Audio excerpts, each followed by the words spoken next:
بسم اللہ الرحمن الرحیم۔ السلام علیکم، میرے چینل پہ خوش آمدید۔ آج ہم نے بات کرنی ہے لیمیٹیشنز یا exceptions to the law of demand, کہ وہ کون سی وجوہات ہیں جن کی بنا پر ان پہ قانون طلب لاگو نہیں ہوتا ہے۔ انہیں ہم لیمیٹیشنز بھی بولتے ہیں، انہیں ہم مستثنیات بھی کہتے ہیں، حدود ہیں یہ۔ اچھا جی، اس میں سب سے پہلے آتی ہیں inferior goods. Actually this is called Giffen goods. Giffen goods جو ہوتی ہیں اس کا تصور سب سے پہلے آئیں گی جی گفن گوڈز۔ یہ برطانوی معیشت دان نے 19 سینچری کے یہ ماہر معاشیات تھے، سر رابرٹ گفن نے دیا۔ وہ کہتے ہیں کہ جن اشیاء کی قیمت بڑھنے سے طلب میں اضافہ ہو اور قیمت میں کم ہونے سے طلب میں کمی واقع ہو جائے تو ایسی اشیاء دوسری اشیاء کے مقابلے میں نہایت گھٹیا اور ادنا سمجھی جاتی ہیں۔ وہ کیا کہتے ہیں گفن گوڈز میں؟ وہ گفن گوڈز میں کہہ رہے ہیں پرائز بڑھنے پہ ڈیمانڈ بڑھ جائے اور پرائز کے کم ہونے پہ ڈیمانڈ کم ہو جائے تو ایسی اشیاء کو گھٹیا اور ادنا دوسری اشیاء سے سمجھا جاتا ہے۔ دیکھیں مثال کے طور پہ وہ کہہ رہے ہیں کہ گندم کے مقابلے میں جو ہے وہ ایک گھٹیا شے ہے۔ ظاہر ہے جب جو کی قیمت میں کمی واقع ہوگی تو لوگ اس کی ڈیمانڈ نہیں بڑھائیں گے، وہ گندم کی ڈیمانڈ بڑھا دیں گے۔ وہ جو کو لینا پسند نہیں کریں گے کہ جو گندم کے مقابلے میں ادنا اور گھٹیا شے سمجھی جاتی ہے۔ اس وجہ سے اس پہ قانون طلب نہیں لاگو ہوگا۔ تازہ پھلوں کے مقابلے میں گلے سڑے پھل، ظاہر ہے گلے سڑے پھل کوئی بھی خریدنا پسند نہیں کرے گا۔ آپ گلے سڑے پھل لگائیں اور ان کی جتنی مرضی قیمت کو کم کر دیں، لوگ جو ہیں وہ اس کی ڈیمانڈ میں کسی قسم کا اضافہ نہیں کریں گے بلکہ وہ تازہ پھلوں کو پریفر کریں گے۔ اس لیے جو گفن گوڈز ہوتی ہیں اس پہ لا آف ڈیمانڈ لاگو نہیں ہوتا۔ نیکسٹ ہے آپ کا پریشیس گوڈز۔ آپ پریشیس گوڈز کہیں یا موسٹ پریشیس گوڈز کہیں، ان پہ لا آف ڈیمانڈ نہیں لاگو ہوتا۔ وہ اس لیے کہ ایسی اشیاء جو معاشرے میں امتیازی نشان کے طور پہ، ٹور بازی کے طور پہ، نمود و نمائش کے طور پہ استعمال ہوتی ہیں، ان کی قیمتوں میں جتنا مرضی اضافہ ہو جائے ان کی ڈیمانڈ میں کمی نہیں واقع ہوتی ہے۔ اس صورت میں سر ویبلن نے 3 طرح کے افیکٹس بیان کیے ہیں۔ سر ویبلن جو ہے یہ بھی 19 صدی کے ماہر معاشیات اور ماہر عمرانیات ہیں، اور جو اثرات بیان کیے انہیں ویبلن افیکٹس کہتے ہیں۔ Veblen effect, snob effect, bandwagon effects, یہ پریشیس گوڈز جو بہت زیادہ قیمتی اشیاء ہوتی ہیں، معاشرے میں نمود و نمائش کا باعث بنتی ہیں، اس میں یہ 3 طرح کے اثرات واقع ہوتے ہیں۔ یہ اثرات ہونے کی وجہ سے بھی لا آف ڈیمانڈ جو ہے اس کے اوپر ان کے اوپر لاگو نہیں ہوتا۔ دیکھیں ویبلن افیکٹس جو ہیں آپ کا کون سا ہوتا ہے؟ ویبلن افیکٹس میں لوگ ایسی اشیاء کو خریدنا پسند کرتے ہیں جس کی قیمت زیادہ ہو، ٹھیک ہے جی، اور نمود و نمائش کا باعث بنے۔ اس صورتحال کی بنیاد پر طلب پر جو اثرات واضح ہوں گے انہیں ویبلن افیکٹ کہیں گے۔ سنوب افیکٹس کون سا ہوتا ہے؟ بہت سے صارفین کی یہ خواہش ہوتی ہے کہ وہ ان اشیاء کا استعمال چھوڑ دے جنہیں عام آدمی استعمال کرتا ہے۔ میری نظر میں اگر آپ بات پوچھیں تو میرے نزدیک ایسے لوگ انفیریٹی کمپلیکس کا شکار ہوتے ہیں۔ دیکھیں ایک عام بندے نے بھی وہی سوٹ پہنا ہے، ایک کھاتے کماتے بندے نے بھی وہی پہنا ہے، ان کو کیا ہوگا؟ وہ سوٹ پہن لیا لیکن وہ اس سوٹ کا استعمال چھوڑ دیں گے، دے دیں گے کسی کو، کیونکہ وہ نہیں چاہتے کہ ان جیسا کوئی سوٹ دوسرا پہنے، ٹھیک ہے جی، عام آدمی استعمال کرے، وہ الگ نظر آنا چاہتے ہیں۔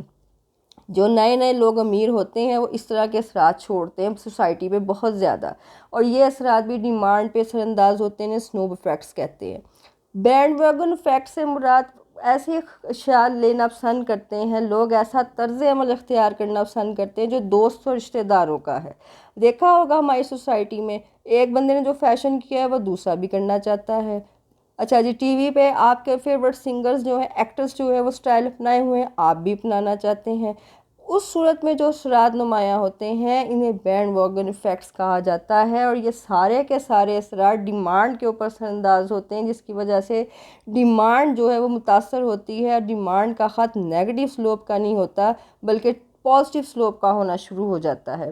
دیکھیں سنوب افیکٹ یہ ظاہر کرتا ہے کہ طلب دوسرے صارفین کے طرف کا تفاعل ہے۔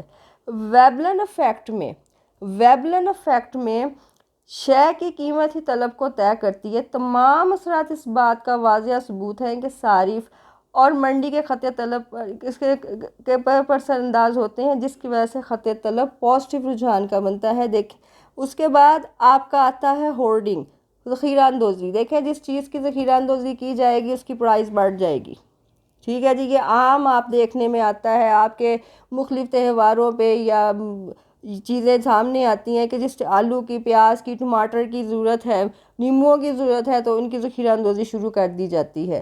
قیمت زیادہ خریدنے پر لوگ مجبور ہوتے ہیں، ان حالات پہ بھی قانون طلب لاگو نہیں ہوتا۔ پھر ہے جی نیکسٹ آپ کی اگنورنس، لا علمی۔ بہت سارے صارفین ایسے ہیں جنہیں منڈی کے بارے میں علم نہیں ہوتا، جنہیں چیزوں کے پرائزز کے بارے میں نہیں ہوتا کہ کہیں سے سستی بھی ملتی ہیں، وہ جو زیادہ قیمت پہ ملتی ہے وہی چیز خرید لیتے ہیں۔ اچھا جی، ایک ہوتی ہیں نایاب اشیاء۔ نایاب اشیاء وہ ہوتی ہیں جو مستقبل میں منڈی میں نہ مل سکیں، تو اس صورت میں بھی یہ ذخیرہ اندوزی کی ہی ایک قسم میں آ جاتی ہیں، تو اس صورت میں بھی طلب میں اضافہ ہو جاتا ہے، قانون طلب لاگو نہیں ہوتا۔ لاسٹ ہے آپ کا ایمرجنسی۔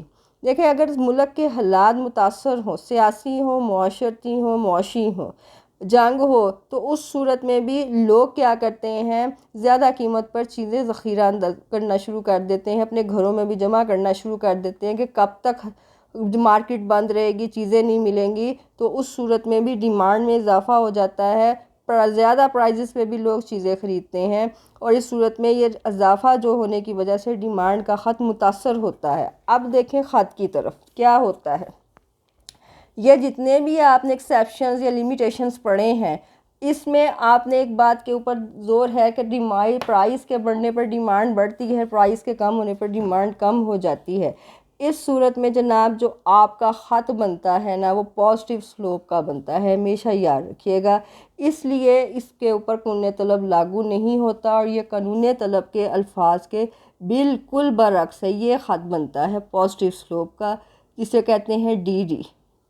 پازیٹیو سلوپ کا خط ہے، آپ کا جو ہے وہ پرائز کے بڑھے گی۔ یہ دیکھیں، یہ اگر آپ کی پرائز جو ہے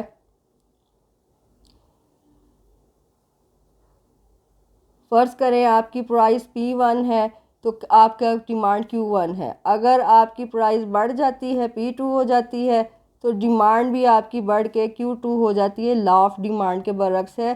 لا آف ڈیمانڈ یہ ہے کہ دیگر حالات بادستور قائم رہیں، اگر پرائز میں اضافہ ہو جائے تو ڈیمانڈ کم ہو جاتی ہے، اگر پرائز میں کمی واقع ہو جائے تو ڈیمانڈ میں اضافہ ہو جاتا ہے۔ یہ لا آف ڈیمانڈ کے برعکس ہے۔ بہرحال یہ پازیٹیو سلوپ کا خط بنتا ہے، اسے کہتے ہیں ایکسیپشنل ڈیمانڈ کرو، اسے بولتے ہیں ایکسیپشنل ڈیمانڈ کرو۔ یہ صرف انہی حالات کی صورت میں بنتا ہے جتنے میں نے آپ کو بتائے ہیں، ٹھیک ہے جی۔ یہ عام نہیں بنتا، ان کے اوپر قانون طلب لاگو نہیں ہوتا۔ ریئل لائف میں قانون کے جو الفاظ ہیں، جب قیمت بڑھ جائے ڈیمانڈ کم ہو جائے، قیمت کم ہو جائے تو ڈیمانڈ بڑھ جائے، تو اس صورت میں آپ کا خط جو ہے وہ ہمیشہ نیگیٹو سلوپ کا بنے گا، یاد رکھیے گا۔ یہ والا ایکسیپشنل ڈیمانڈ کرو قانون طلب کے برعکس ہے۔ ان کی اثرات کی وجہ سے گفن آئٹمز، پریشیس گوڈز، ان کے Veblens, no effect, bandwagon effect, holding, ignorance اور ایمرجنسی، ان صورتحال کی وجہ سے ڈیمانڈ کا خط یہ شکل اختیار کرتا ہے۔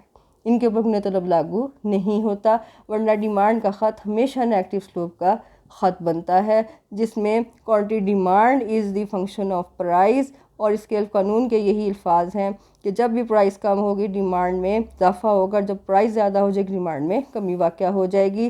لیکن جب اس طرح کے حالات ہوں، گفن آئٹمز ہوں، پریشیس ہوں، اور یہ آپ کی اثرات واضح ہوں، violence, no effect, holding, ignorance, تو ڈیمانڈ کا پازیٹیو سلوپ کا بنے گا، ٹھیک ہے جی۔